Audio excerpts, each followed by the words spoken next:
ये बहुत पुरानी कहानी है। राजा महाराजाओं के जमाने की है। एक सम्राट का छोटा बेटा बड़ा उपद्रवी था। सम्राट की कोई बात ना सुनता, बहुत शैतानी करता और वो सम्राट बड़ा ही क्रोधी था। एक दिन अपने बेटे की शैतानियों से तंग आकर उसने अपने बेटे को घर से निकाल दिया। सम्राट के मंत्री उसे कहीं दूर छोड़कर आ गए। उस वक्त सम्राट का बेटा मात्र 8 साल का था। अब उस बच्चे के लिए बड़ी मुश्किल हो गई। अब राजा का बेटा अगर राजा ना रह जाए तो उसे और कोई कला तो आती ही नहीं है सिवाय भीख मांगने के। वो उतनी छोटी सी उम्र में भीख मांगने लगा और करता भी क्या, छोटा बच्चा था वो। धीरे धीरे समय अपनी रफ्तार के साथ चलता रहा और बहुत वर्ष बीत जाने के बाद उसे स्मरण ही ना रहा कि वो कभी राजकुमार हुआ करता था और महलों में सुख सुविधाओं में रहा करता था।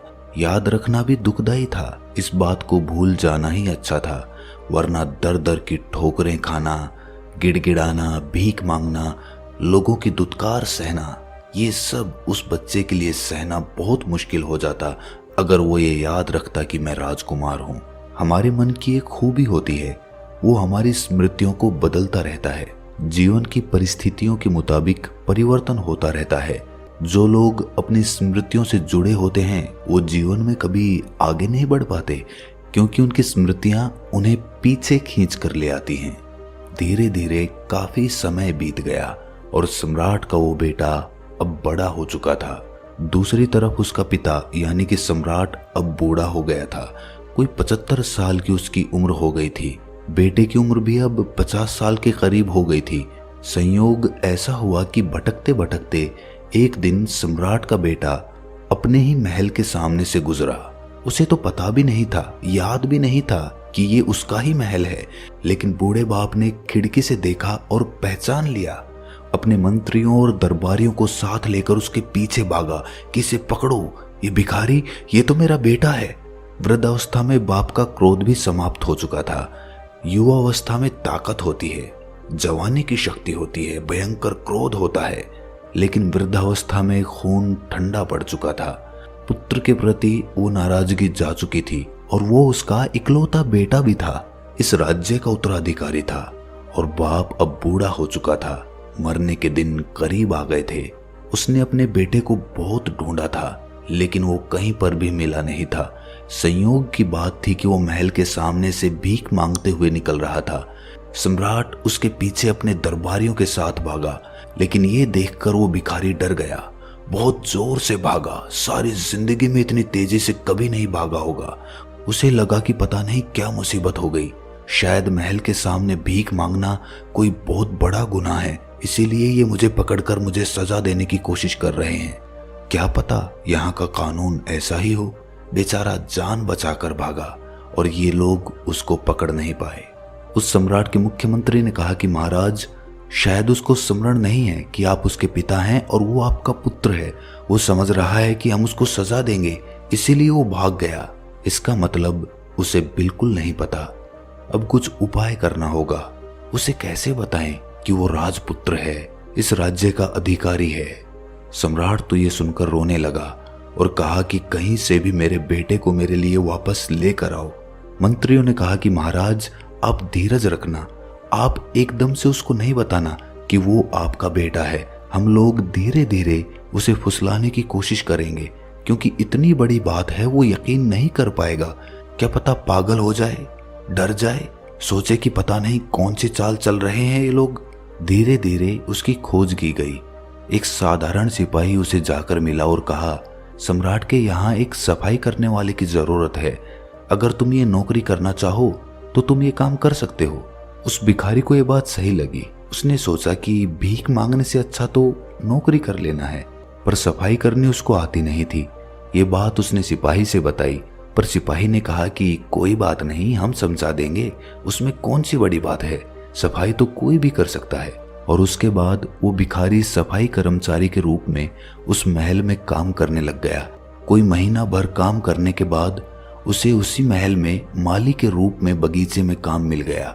वरिष्ठ माली ने उसको कुछ सिखा दिया कि ऐसा करना है, पौधों में ऐसे पानी देना है, कटाई कैसे करनी है पौधों की, और अब उस भिखारी का अपने ऊपर कुछ विश्वास बढ़ने लगा था कि मैं राजमहल के बगीचे का माली हूं। भीतर कुछ गरिमा भी पैदा हुई, कुछ आत्मसम्मान पैदा हुआ। कुछ दिनों के बाद उसे दरबान का कार्य दे दिया गया। अब तो कभी कभी सम्राट बगीचे में घूमते हुए मुस्कुराकर उसकी तरफ देखते, उसे बहुत अच्छा लगता। कभी कभी सम्राट उसकी पीठ भी थपथपा देते कि तुम बहुत अच्छा काम कर रहे हो। तब तो कहना ही क्या, वो फूला नहीं समाता। 2 महीने बाद उसको मुख्य दरबान बना दिया गया, महल के खजाने का दरबान।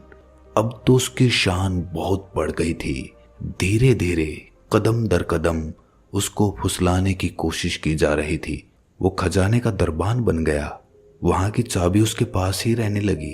अब अपनी ही नजरों में खुद का आदर बढ़ने लगा था। उसे लगा कि मेरी कुछ योग्यता तो है, कुछ तो है मुझ में, जो मुझे इस खजाने का खजांची बना दिया गया है। फिर एक दिन उसे मंत्रिमंडल में शामिल कर लिया गया। अब तो कहना ही क्या, वो राजा के सलाहकारों में से एक हो गया था। उसे अपनी किस्मत पर भरोसा ही नहीं आता था। और एक दिन प्रधानमंत्री ने कहा कि मैं बहुत बूढ़ा हो गया हूँ, मेरी उम्र हो गई है और हिंदू धर्म की प्रथा के अनुसार अब मैं ये पद छोड़ना चाहता हूँ और संन्यास्त होना चाहता हूँ, और मैं अपनी जगह इस योग्य उम्मीदवार को प्रधानमंत्री बनाने की सिफारिश करता हूँ। सम्राट ने मंजूरी दे दी कि ऐसा ही किया जाए। उस भिखारी को भरोसा तो ना आता था कि मेरा भाग्य इतना अच्छा कैसे हो सकता है, मुझ में ऐसा कौन सा गुण है जो ये लोग देख पा रहे हैं। कभी कभी शक भी होता था, लगता था कि जरूर मैं कोई गुणवान आदमी हूँ, तभी तो मुझे प्रधानमंत्री बना दिया गया। अब तो राजा के पास आना जाना काफी बार होता था। एक दिन में 2-4 बार कुछ सलाह मशविरा करना होता और राजा बड़े सम्मान के साथ उसके सामने पेश आते थे। राजमहल के सभी लोग उसे बड़ा प्रेम और सम्मान देते थे। एक दिन सम्राट ने उससे कहा कि मेरा कोई बेटा नहीं है और मैं तुम्हें पुत्रवत देखता हूँ और तुम्हें अपने राज्य का उत्तराधिकारी बनाना चाहता हूँ। तुम्हारे नाम वसीयत लिखना चाहता हूँ। सोचो उस भूतपूर्व भिखारी पर क्या गुजरी होगी। कहाँ 2-2 पैसे के लिए, सूखी रोटी के लिए भीख मांगता फिरता था और आज सम्राट बनने का मौका मिल गया था। और फिर एक दिन सम्राट ने उससे कहा कि अब वक्त हो गया है, मैं थक गया हूँ और अब मैं भी आध्यात्म में डूबना चाहता हूँ। अब तुम राजपाट संभालो। उस दिन से वो भिखारी उस राज्य का सम्राट बन गया। एक दिन पुराने सम्राट ने उसे अपने पास बुलाकर कहा कि अब मैं तुम्हें सच बता देता हूँ, तुम वास्तव में मेरे ही पुत्र हो, तुम ही इस राजगद्दी के अधिकारी हो। लेकिन तुम्हें एकदम से ये बात कहते तो तुम्हें ये बात हजम नहीं होती, इसीलिए ये 1.5 साल का समय खर्च हुआ। ये बात हम पहले दिन भी कह सकते थे, लेकिन तुम तो ऐसे बच के भागे थे जैसे हम तुम्हें कोई सजा देने वाले हों। उस दिन हम तुम्हारे पीछे तुम्हें बुलाने के लिए भागे थे, इस राजगद्दी पर बिठाने के लिए। उस युवक ने कहा कि आपने अच्छा ही किया। उस दिन तो मैं समझ भी नहीं सकता था, मैं तो सब भूल भाल चुका था, मुझे कुछ भी याद नहीं था। आज आप कह रहे हैं तो हल्की हल्की स्मृति आती है। राजमहल की दीवारों को देखकर, खिड़की दरवाजों को देखकर लगता है कि पहले भी कभी देखे हुए हैं। साफ साफ नहीं लेकिन धुंधली धुंधली स्मृति आती है। जब वो युवा सम्राट बन गया, गद्दी पर बैठ गया, सम्राट घोषित हो गया, इसके बाद भी उसको रात को कभी कभी सपने आते थे। वो भीख मांगने लगता था अपने सपनों में। लंबे समय तक, कोई 4-5 दशक उसी भांति उसने जीवन जिया था। दिन में तो सम्राट हो जाता, रात में फिर सपनों में भिखारी हो जाता। डरावने सपने आते कि कहीं भीख मांग रहा है और किसी ने उसे धक्का मारकर वहां से हटा दिया, दुत्कार दिया, अपमानजनक शब्द कह दिए। बीमार है और इलाज के लिए पैसे नहीं हैं, बरसात हो रही है और सर छुपाने के लिए छप्पर नहीं है। बड़ी तकलीफों के दिन याद आते उसे सपनों में। दिन में तो सम्राट हो जाता था। चेतन मन तो उसका मान गया कि मैं सम्राट हूँ। वो भी 1.5 साल में माना था, धीरे धीरे एक तरकीब से माना था, नहीं तो उस चेतन मन को मनाना भी बड़ा मुश्किल था। लेकिन अवचेतन मन पिछले 50 सालों का, वो कैसे माने? वहां जो रेखाएं खिंची थीं, जो स्मृतियां पड़ी थीं, वो बहुत प्रगाढ़ थी। अपने बेटे की ये हालत देखकर उसके बूढ़े पिता ने एक इंतजाम किया। एक सन्यासी को बुलाया, उसको बताया कि समस्या क्या है। उसने उसको बताया कि ये दिन में तो राजा जैसा व्यवहार करता है, लेकिन सपने में फिर से भिखमंगा हो जाता है, रात भर दुखदाई सपने देखता है। इसके जीवन की कहानी 2 हिस्सों में बट गई। उस सन्यासी ने कहा कि थोड़े से सम्मोहन के प्रयोग इसके ऊपर करने होंगे। अवचेतन मन तक ये धारणा बिठानी होगी कि ये सम्राट है। अवचेतन मन को अभी तक यही लगता है कि ये भिखारी है। उस सन्यासी ने कोई 3 महीने रोज उस पर प्रयोग किए। उसको योग निद्रा की अवस्था में ले जाकर सुझाव देता कि तुम सम्राट हो, भाव करो कि मैं सम्राट हूं, मैं सम्राट हूं। रात सोते समय ये प्रयोग करता। यही भाव करते करते वो उसे सुला देता। चित्रात्मक रूप से उसको ये दिखाने की कोशिश करता कि तुम सम्राट हो। विशेषकर रात को सोते समय वो ये प्रयोग करता था। क्रमशः धीरे धीरे ये धारणा उसके भीतर बैठती गई और सम्राट होने की धारणा भिखमंगे होने से ज्यादा मजबूत हो गई। कोई 2-3 महीने का समय लगा, तब जाकर अवचेतन मन के वो पुराने सपने समाप्त हो गए। सुनने में ये कहानी विचित्र लगे, लेकिन हम सब की यही कहानी है। हम सब परमात्मा स्वरूप हैं। हमारी आत्मा स्वयं ब्रह्म है, लेकिन हम भूल गए हैं और लंबे समय तक भूले होने की वजह से एक साधारण इंसान अपने आप को समझने लगे हैं। आज कोई तुम्हें कहे कि तुम ही परमात्मा हो तो स्वीकार करना मुश्किल हो जाएगा। तुम हंसने लगोगे, तुम इसे मजाक समझोगे, क्योंकि हमारा अवचेतन मन अपने आप को एक साधारण इंसान समझने लगा है।